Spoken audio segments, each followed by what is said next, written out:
My name is Marilyn Nyborg.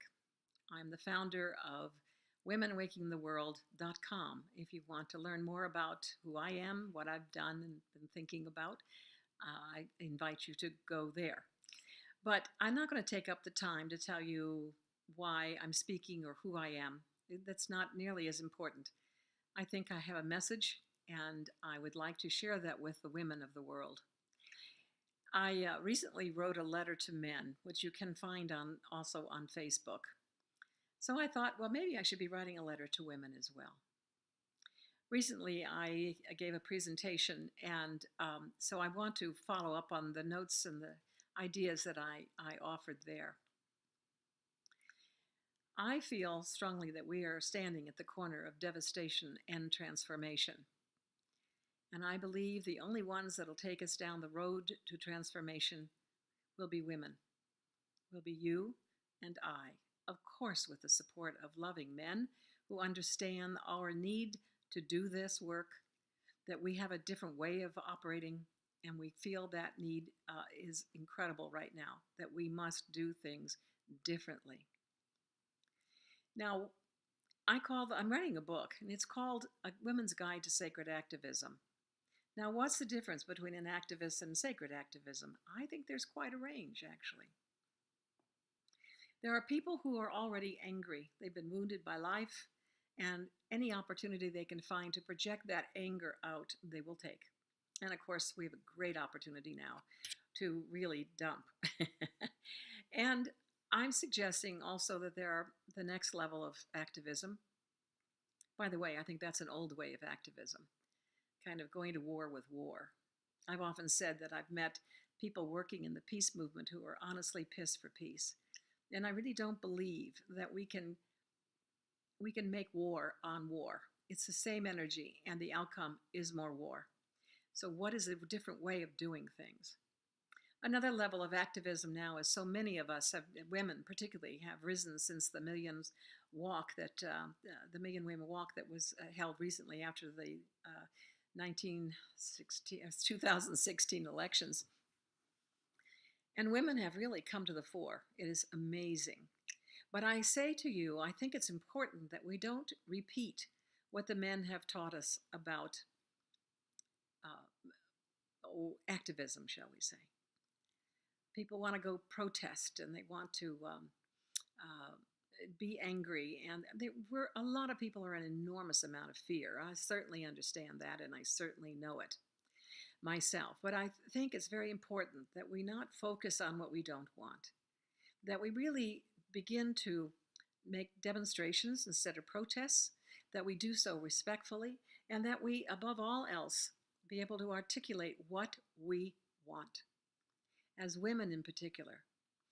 For me, when I'm asked, I say very simply, we want to share power. We don't want to be dominated by men. We don't want to be overruled by men. We would like to be heard and listened to and have some influence and effect on how life is going for the general population and the world itself. That's my perspective. So to do that, I don't want to try to kill the dinosaur anymore. Many of us think of the new administration as coming of the dinosaur return. I would much rather build the gazelle. I'd rather talk about what I want to see happening in the world, not what I don't like. I think we can do that in a respectful way, and it will require that we also listen instead of shouting. So that's a starting point, and that to me is what sacred activism is about. It's the attitude we have, that we can embrace differences, that we can listen, we can ask questions, and we can stay in relationship. What's going on in Washington right now is just appalling. It's not what we want our children to learn, which is to argue, not listen, no compromise. It's all one way or the other way. And that doesn't really work, actually. So that's why I wanted to write about sacred activism. I would like to quote, and I'm going to read this, a teacher that I think highly of, who I think may have coined the word sacred activism. This is from Andrew Harvey. A spirituality that is only private and self absorbed, one devoid of authentic political and social consequences, does very little to halt the suicidal juggernaut of history. On the other hand, an activism that is not purified by profound spiritual and psychological self awareness and rooted in divine truth, wisdom, and compassion will only perpetuate the problem it is trying to solve, however righteous its intentions. When, however, the deepest and most grounded spiritual vision is married to a practical and pragmatic drive to transform all existing political, economic, and social institutions, a holy force, the power of wisdom in love and love in action, is born. This force I define as sacred activism. So, what does that mean? What does that take for you and I? So many of us over the years have followed either a religious or a spiritual tradition, or we've learned to meditate, we've learned to pray, we've learned to visualize, we've learned to look to the light, to the brighter side of life. And I think that those are the tools that are needed now, not the old tools, not the screaming and the yelling and protesting. Let's talk about what we want. Let's create a vision that's so exciting that the people that are out there looking for the next move will find us and will find this as a more attractive methodology to make changes in the world. So, first of all, as a spiritual activist, I would encourage you to use the tools that you probably already have in your tool bag. You know, I've thought a lot about the many ways in which women have been, shall we say, repressed, held back, confined. And then I came across a book, and the book is called Man Made Language. Why would that be significant? Well, basically, what it is saying is that men have created language. They interpreted the Bible, they wrote the dictionary, and basically every word that we use, darn near every word, I'm going to say, I think there's some new words coming forward that may be coming from a different source, but the majority of our language, the majority of our literature, the majority of the library is the language of men. And what is that? That's describing their experience, which is in many ways quite different than yours and mine. It's a great tool. It's been wonderful. But we may find, I often think actually that I think it's why we talk so much. We're trying to find what's the word that describes our experience. And then sometimes we just simply have to say, I am at a loss for words. I don't know what else to say. Certainly, a man cannot explain our experiences. It's just not possible. He can describe what he sees, but he can't explain what it feels like and what the experience is that's impacting women. And so it is that I offer, first of all, that we begin to watch our language. I've often said we have a tendency to speak to women's issues. I think the only women's issues we could talk about are childbirth, child rearing, marriage, hysterectomies, and menopause. But the issues themselves, when we say women's issues, the men leave the room. I mean, it's not their thing, but it is their thing. They are the ones who have created the issues that you and I are working through, the obstacles to our own empowerment in the world. Now, I've said for many years now, I do think women are empowered. What we haven't done is we haven't mobilized. That's what is occurring right now. All over the planet, we are mobilizing, and we are all part of it, whether we like it or not. I know that a lot of people don't want to talk about politics, but you know, politics is simply how in which we influence the world and our life around us. So we're always political, one way or the other. Another thing we need to look at very carefully, and we don't think about this very often, we talk about the patriarch, but few of us realize the patriarch has been embedded in us. If you're over 50, maybe even over 40, then what's the internal patriarch? That's the voice that says to you, you know, your dad's voice, for example, saying, "That is not ladylike. Please, you can't do that. I mean, it's not the thing to do." Your mother, who says, "You should let John win. Let Ken speak first. That's good." And these things are really have basically eroded our own self confidence. I remember a man saying on the radio, when women speak, even when they're telling the truth and they're right on, they do so without confidence. When men speak, even when they're wrong, they do so with great confidence. And I think that is still true today.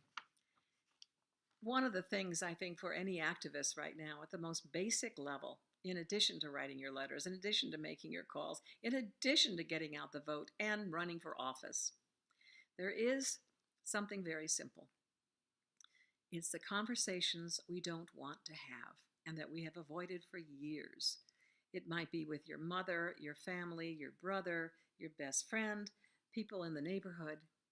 And I think it's time that we become bold and vulnerable. What does that look like? Well, I don't think it's that you go and hit head on and say, "Alice, I just don't agree with you on that issue." But I do think it would be to say, "Alice, what brought you to that conclusion? What is it about my politics and my ideas that frighten you or make you unhappy? And may I tell you what it is that frightens me?" That's entering a conversation. Let me refer you to Living Room Conversations, I believe it's .org. That will give you some wonderful ideas on how you might engage in a conversation. And in fact, going the next step, bringing some of your friends into the living room and really have a conversation that crosses the lines, something that has been completely ignored and forgotten in Washington, D.C. Used to be a time when those men and a few women would argue all day and then go out and have a beer or dinner or play poker that evening. Now, if you're talking to someone across the party lines, you're kind of, on the outs. And that cannot be. We cannot represent a large community of people with that kind of attitude. I mentioned when I started that I had a conversation with a friend of mine, a former colleague that I hadn't talked to in quite a long time. And I would refer you actually to my video or YouTube, which is on YouTube under Marilyn Nyborg. My friend said that he was feeling like there was a war against white males. I was rather shocked, although I think I'd read about it before, that some felt that way, and certainly many who voted for our current administration. But I didn't get the impact until I heard him say that.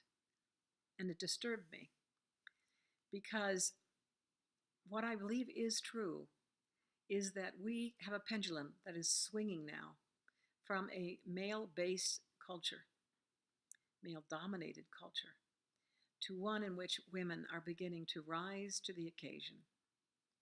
And we are part of that rising.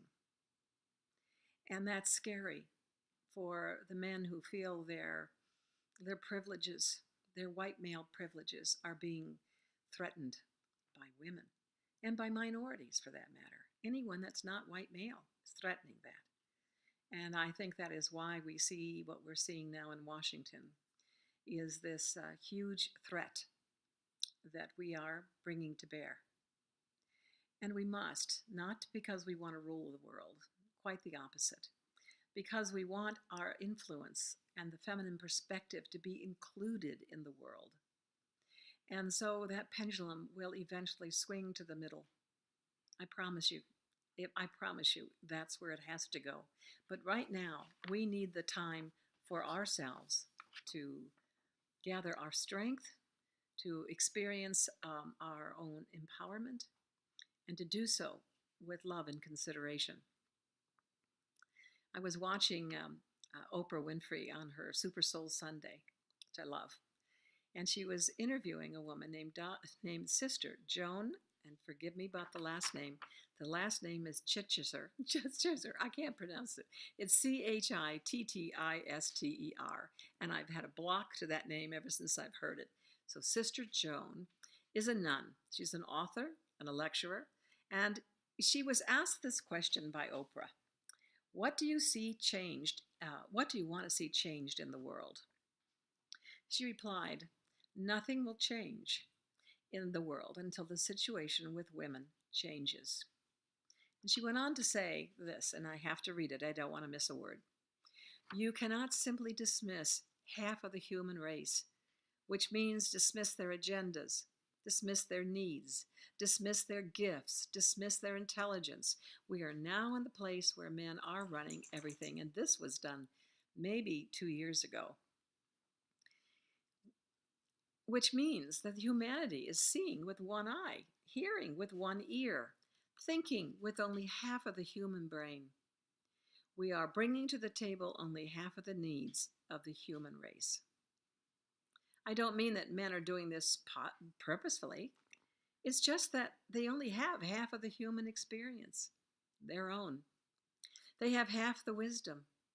They have half of the intelligence. So they are making full decisions about your life and mine, the lives of our children, out of half of the resources that they should have. And who gets left behind? The poorest of the poor, women and children. Oprah finally asks, where do we start? What can we do?